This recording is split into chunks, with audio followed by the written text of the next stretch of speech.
Hello दोस्तों, इस video में समझेंगे महारत्न, नवरत्न और मिनी रत्न कंपनी।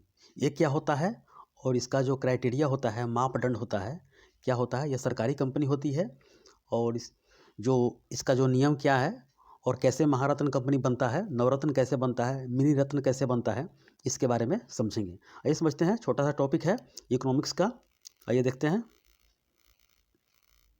देखिए, भारत में वर्तमान में 12 महारत्न कंपनी हो गई है, 14 नवरत्न कंपनी हो गई है और 74 मिनी रत्न है।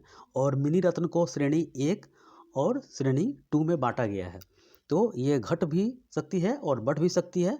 तो वर्तमान में भारत में 12 महारत्न कंपनी है। कोई भी एग्जाम में पूछेगा तो 12 है, यह बढ़ेगी भी और घटेगी भी।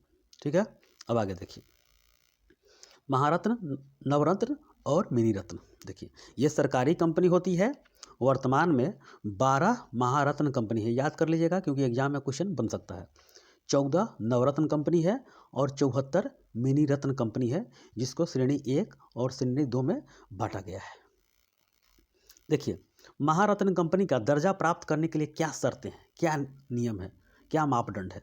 देखिए, क्या है कि यह कंपनियों की व्यापार के क्षेत्र में इंटरनेशनल मार्केट में महत्वपूर्ण उपस्थित होनी चाहिए, यानी कि जो विश्व के मार्केट में यह उपस्थित होनी चाहिए और शेयर मार्केट में भी इसका नाम दर्ज होना चाहिए, जैसे बीएसई चाहे एनएसई में दर्ज होना चाहिए ये। ठीक है, नवरत्न कंपनी में शामिल हो, नवरत्न कंपनी में शामिल होगा तब महारत्न बन जाएगा। बहुत बड़ा कंपनी होता है महारत्न कंपनी, उसके नीचे नवरत्न हो गया, उसके नीचे मिनी रत्न हो गया। ठीक है, शेयर बाजार में सूचीबद्ध हो, इंटरनेशनल मार्केट में हो, नवरत्न में शामिल हो, शेयर बाजार में सूचीबद्ध हो।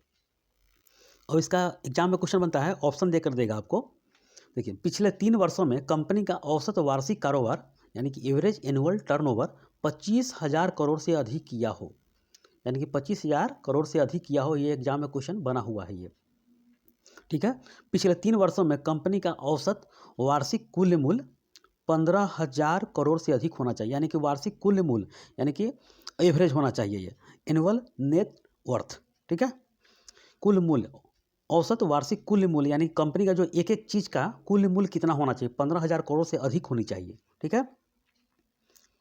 अब देखिए, पिछले 3 वर्षों में कंपनी का औसत वार्षिक शुद्ध लाभ यानी कि नेट प्रॉफिट कितना हुआ होगा, तो 5,000 करोड़ से अधिक होनी चाहिए। यह होता है महारत्न कंपनी में दर्जा लेने के लिए। तो 3 समझ लिए, 25,000 करोड़ से अधिक वह कारोबार किया हो, 15,000 करोड़ से अधिक कुल मूल्य का संपत्ति हो 3 वर्षों में, और पिछले 3 वर्षों में कंपनी का वार्षिक शुद्ध लाभ होना चाहिए 5,000 करोड़ से अधिक होनी चाहिए, तब महारत्न कंपनी की दर्जा दिया जाता है।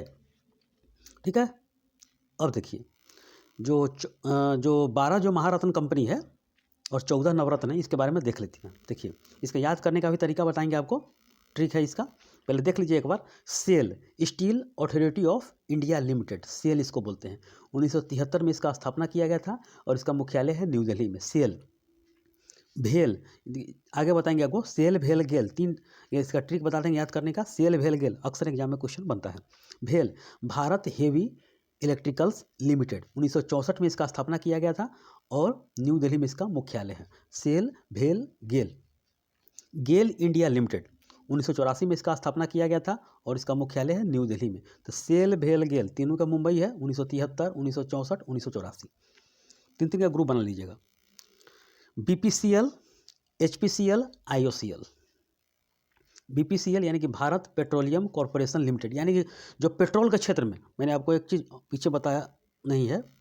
देखिए, स्टील के क्षेत्र में जो भी रेलवे का हो, चाहे कोई भी मोटा मोटा जो बड़े बड़े सुरंग में स्टील लगता है, ये सब दुनिया के देश भी इससे जो लेता है, आयात करवाता है। और भारत में अक्सर देखिएगा जहाँ टनल होगा, स्टील वाला टनल होगा, यही सबसे ज़्यादातर बनता है। ये बहुत बड़ा कारोबार होता है, भारत के सबसे बेहतरीन कंपनी में से माना जाता है ये, और भारत के कोने कोने में यहीं से स्टील जाती है ये। तो सेल, भारत हेवी इलेक्ट्रिकल्स, जितने भी इलेक्ट्रिकल का सामान होगा सब यहीं से जाएगा।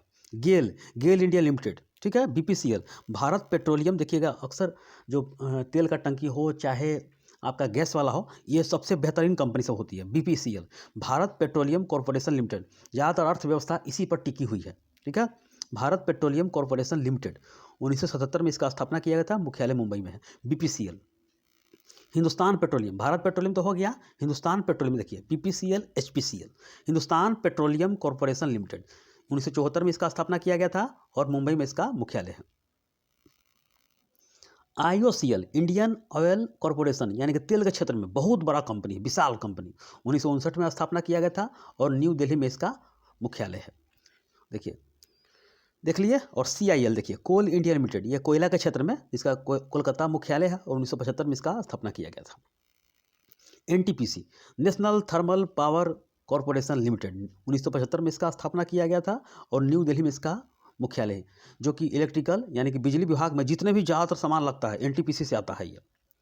ONGC, oil and natural gas corporation limited, यानी कि तेल और गैस के क्षेत्र में बहुत बड़ा विशाल कंपनी ओएनजीसी, 1956 में इसका स्थापना किया गया था और देहरादून इसका मुख्यालय। पीएफसी, पावर फाइनेंस कॉरपोरेशन, ठीक है, पावर के क्षेत्र में जितना फाइनेंस करने वाला है ये कॉरपोरेशन का कंपनी है ये, 1986 में इसका स्थापना किया गया था और न्यू दिल्ली में इसका मुख्यालय है। PGCIL, power grid corporation of India limited, power grid के जो जितने भी ग्रिड पत्ती वाला होगा, देखते होंगे कि पावर हाउस से आपके घर तक ट्रांसफार्मर के जरिए जो ग्रिड होता है, पत्ती बना होता है बड़ा बड़ा, जो 33,000 वोल्ट 11,000 वोल्ट वाला, वही ग्रिड पत्ती है, यानी इस तरह होगा। देखिए इस तरह होगा, ग्रिड बना होगा, ऊपर से ऐसे ऐसे ग्रिड वाला होगा, ये आता है। 1989 में इसका स्थापना किया गया था और गुड़गांव में गुरुग्राम में इसका मुख्यालय है। आरईसी, लास्ट वाला यही बना है, rural electrification corporation limited, rural, 1969 में इसका स्थापना किया गया था और न्यू दिल्ली में इसका मुख्यालय है। तो नया बना है, 12वां बन गया है ये, और भारत में वर्तमान में 12 महारत्न कंपनी है, ठीक है। ये धीरे धीरे दर्जा लेगा, मिनी रत्न से ए बी श्रेणी से ऊपर जाएगा, नवरत्न में जाएगा, फिर बड़ा कंपनी विशाल बन जाता है। यही आपका 12 महारत्न कंपनी है। बढ़ेगा तो इसमें ऐड कर दिया जाएगा, घटेगा तो घटा दिया जाएगा, ठीक है। आगे देखिए, इसके हिंदी में भी नाम लिया गया है, पढ़ने में दिक्कत नहीं हो, महारत्न कंपनियों के हिंदी में नाम, ठीक है। 12 हो गया। देखिए भारतीय इस्पात प्राधिकरण लिमिटेड, यानी कि सेल हो गया। तेल एवं प्राकृतिक गैस निगम ओएनजीसी हो गया। भारतीय तेल निगम आईओसी हो गया। राष्ट्रीय ताप विद्युत निगम हो गया, एनटीपीसी हो गया। भारत हेवी इलेक्ट्रिकल्स लिमिटेड भेल हो गया। Bharat petroleum corporation limited BPCL हो गया। कोल इंडिया लिमिटेड हो गया, सीआईएल हो गया। गेल इंडिया लिमिटेड हो गया, गेल हो गया। देखिए power grid corporation of India हो गया, पीजीसीएल हो गया। ग्रामीण विद्युतीकरण निगम जो हो गया, लास्ट वाला बना है 12वां, आरईसी हो गया। Hindustan petroleum corporation limited HPCL हो गया। पावर फाइनेंस कॉरपोरेशन पीएफसी हो गया। ये 12 आपका कंपनी का नाम है। चाहे तो इसका पीडीएफ भी ले सकते हैं टेलीग्राम से, चाहे स्क्रीनशॉट कट लीजिए। अब देखिए याद करने का तरीका मैं बता रहा हूँ आपको। देखिए 3-3 का ग्रुप बना लीजिए, 3-3 है, 12 है, 3 बना लीजिए, इधर 3 बना लीजिए, इधर 3 बना लीजिए। सेल भेल GAIL, BPCL, HPCL, IOCL, BPCL, HPCL, IOCL, BPCL, HPCL, IOCL, ठीक है। सेल भेल गेल, बीपीसीएल, एचपीसीएल, आईओसीएल, ठीक है। अब आगे देखिए CIL, NTPC, ONGC, CIL, NTPC, ONGC, CIL, NTPC, ONGC. अब देखिए लास्ट वाला है पीएफसी, पीजीसीआईएल, आरईसी, एक रंग के, यानी कि तीनों को मिला देना है, आपको याद हो जाएगा, 12 कंपनी हो गया। सेल भेल GAIL, BPCL, HPCL, IOCL, CIL, NTPC, ONGC, PFC, PGCIL, REC, 12 याद हो गया होगा। बार बार रिविजन कीजिएगा, आपको सारा का सारा कंप्लीट होगा। आगे बढ़ते हैं। देखिए भारत में नवरत्न कंपनियों की पात्रता मानदंड, देखिए इसमें नवरत्न कंपनी 14 को हो गया। देखिए सेम टू सेम वही बात है, उससे थोड़ा कम नेटवर्थ होनी चाहिए। ये केंद्रीय सार्वजनिक क्षेत्र के उद्यमों को नवरत्न का दर्जा प्राप्त करने के लिए आवश्यक मानदंड है। देखिए कंपनी के पास मिनी रत्न श्रेणी 1 का दर्जा होना चाहिए और इसे केंद्रीय सार्वजनिक क्षेत्र के उद्यमों की अनुसूची ए सूची के तहत सूचीबद्ध किया जाना चाहिए। तो ये श्रेणी 1 में मिनी रत्न में चाहिए। ये पिछले 5 वर्षों में कंपनी को 3 वर्षों के लिए समझौता ज्ञापन प्रणाली के तहत उत्कृष्ट बहुत अच्छा रूप में रेटिंग प्राप्त होना चाहिए, यानी कि स्टार मार्क, अच्छा रेटिंग प्राप्त होना चाहिए। तो ये कंपनी में 5 वर्षों में ये गिना जाएगा कि ये नवरत्न का दर्जा दिया जाना चाहिए। और देखिए निम्नलिखित 6 प्रदर्शनों मापदंडों की गणना करते हुए समय इसका 60 या उससे अधिक स्कोर होना चाहिए, अंक दिया जाता है स्कोर। देखिए जैसे में नेट वर्थ से नेट प्रॉफिट अधिक होना चाहिए, उत्पादन या सेवाओं की लागत के लिए जनशक्ति लागत होना चाहिए। नियोजित पूंजी के रूप में सकल मार्जिन होना चाहिए। टर्नओवर के रूप में सकल लाभ, यानी कि सब लाभे के श्रेणी में दिया जाना चाहिए, तब जाके यह नवरत्न का दर्जा होगा। प्रति शेयर आय होना चाहिए और अंतर क्षेत्रीय प्रदर्शन तुलना होना चाहिए। कंपनी के निदेशक मंडल में 4 स्वतंत्र निदेशक होना चाहिए। तो ये बहुत सारा है, तो सिर्फ याद कर लीजिएगा इसको। मिनी रत्न श्रेणी 1 में दर्जा मिलना चाहिए और वर्तमान में 14 नवरत्न कंपनी है, ठीक है, और 60 स्कोर से ज़्यादा होना चाहिए, ठीक है। आगे देखिए यही है आपका 14 जो नवरत्न कंपनी है। एक नज़र देख लीजिए। भारत इलेक्ट्रॉनिक्स लिमिटेड, ठीक है।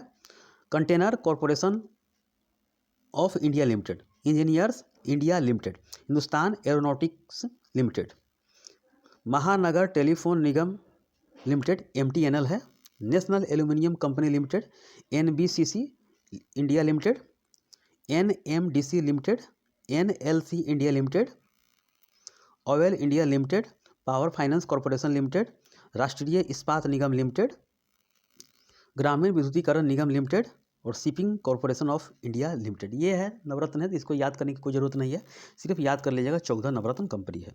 आगे देखिए अब देखिए मिनी रत्न के लिए शर्त क्या है।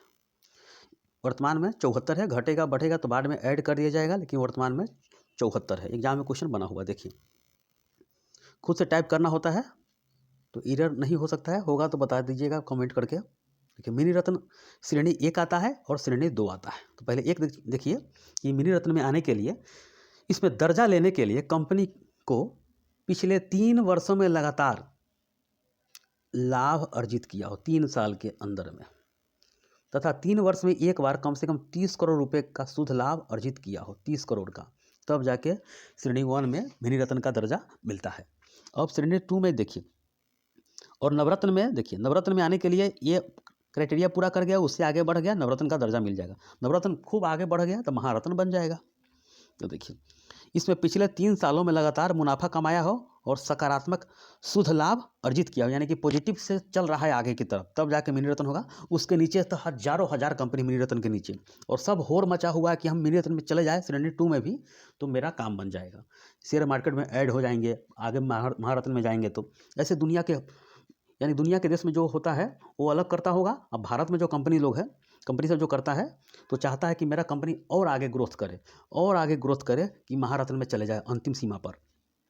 तो ये भारत का बुझे आँख नाक कान है ये कंपनी सब, समझ गए। तो आपका इकोनॉमिक्स लास्ट 2-3 चैप्टर और बचा हुआ है और इसका PDF टेलीग्राम पर शेयर कर दिया जाएगा। तो ठीक है, देखिए एक और नहीं, इसमें नहीं ख़त्म है। तो आपका ये कंपनी महारत्न कंपनी, नवरत्न, मिनी रत्न कंपनी ख़त्म हो चुका है। तो ठीक है, इस वीडियो में इतना ही, धन्यवाद।